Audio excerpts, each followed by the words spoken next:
1989 ശേഷം ആദ്യമായി മേനകാ ഗാന്ധിയോ അല്ലെങ്കിൽ മകൻ വരുൺ ഗാന്ധിയോ വരാനിരിക്കുന്ന ലോക്സഭാ തെരഞ്ഞെടുപ്പിൽ ഉത്തർപ്രദേശിലെ പിലിഭിത്തിൽ നിന്ന് മത്സരിക്കില്ല. 1996 മുതൽ വരുൺ ഗാന്ധിയോ അമ്മയോ തുടർച്ചയായി മത്സരിക്കുന്ന സീറ്റാണിത്.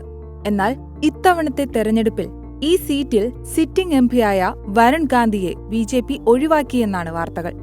2 തവണ കോൺഗ്രസ് എംപിയായ ജിതിൻ പ്രസാദയ്ക്കാണ് ഇത്തവണ ഭരണകക്ഷി ടിക്കറ്റ് നൽകിയിരിക്കുന്നത്.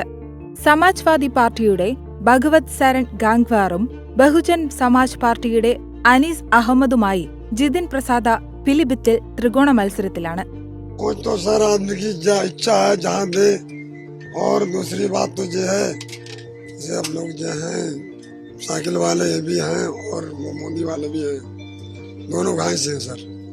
ഏറെ നാളായി കേന്ദ്ര സർക്കാർ നയങ്ങൾക്കെതിരെ പരസ്യ വിമർശനവുമായി രംഗത്തുള്ള വരുൺ ഗാന്ധിക്ക് ബിജെപി ഇത്തവണ സീറ്റ് നിഷേധിക്കുമെന്ന് നേരത്തെ റിപ്പോർട്ടുകൾ വന്നിരുന്നു. 1999 മുതൽ മേനകാ ഗാന്ധിയുടെ കൈവശമുള്ള പിലിഭിത്തി സീറ്റിൽ 59% വോട്ടുകൾ നേടിയാണ് വരുൺ ഗാന്ധി വിജയിച്ചത്. എന്നാൽ വരുൺ ഗാന്ധിയെ മത്സരിപ്പിക്കുന്നതിലൂടെ ബിജെപിക്ക് കനത്ത പ്രഹരമേൽപ്പിക്കാമെന്നായിരുന്നു ഇന്ത്യ സഖ്യത്തിന്റെ കണക്കുകൂട്ടൽ. മാത്രമല്ല, പിലിഭിത്തിലെ റാലിയിൽ കേന്ദ്ര സംസ്ഥാന പദ്ധതികളെക്കുറിച്ച് പരാമർശിക്കാതിരുന്ന വരുൺ ഗാന്ധി ജയ് ശ്രീറാം ഭാരത് മാതാ മുദ്രാവാക്യം മാത്രം കേട്ട് വോട്ട് ചെയ്യരുതെന്നും മധുരവാക്കുകൾ പറഞ്ഞ് വഞ്ചിക്കുന്നവരല്ല ഗാന്ധി കുടുംബമെന്നും പറഞ്ഞിരുന്നു. അതേസമയം തെരഞ്ഞെടുപ്പിന് വ്യത്യസ്ത വിഷയങ്ങളാണ് വോട്ടർമാർ മുന്നോട്ടുവയ്ക്കുന്നത്. തങ്ങളുടെ പ്രദേശത്തെ അടിസ്ഥാന സൗകര്യ വികസനം, ആരോഗ്യ വിദ്യാഭ്യാസ മേഖലകളിലെ പുരോഗതി എന്നിവയാണ് പ്രധാനമായും ചർച്ച ചെയ്യുന്ന വിഷയങ്ങൾ.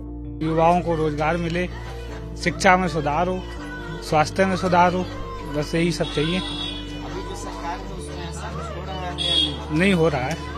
पहले से बहुत बदलाव है और आगे चल भी रहा है. आज से पहले जो सरकारें थीं बीजेपी से पहले, तो उन्होंने हम रोड पे जब चलते थे तो मोटरसाइकिलें धड़ाधड़ पंचर, गड्ढे दुनिया भर गड्ढा मुक्त सड़कें प्राप्त हुई हैं.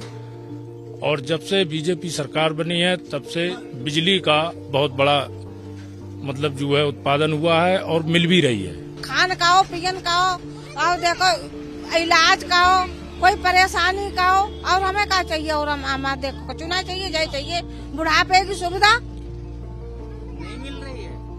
अरे अबे कहाँ मिल रहा हो भैया? अबे तो बेजे खेती के रुपये हाथ होंगे, हमारी पेंशन हमारी ना आ रही. സിറ്റിംഗ് എം പി വരുൺ ഗാന്ധിയെ പുറത്താക്കിയതിന് പിലിഭിത്തിലെ വോട്ടർമാർ ബിജെപിയെ ശിക്ഷിക്കുമോ അതോ എസ്-പിയിൽ നിന്നും ബി-എസ്-പിയിൽ നിന്നും തന്റെ എതിരാളികളെ തുരത്താൻ ജിതിൻ പ്രസാദയ്ക്ക് കഴിയുമോ എന്ന് തെരഞ്ഞെടുപ്പിന് ശേഷം അറിയാനാകും.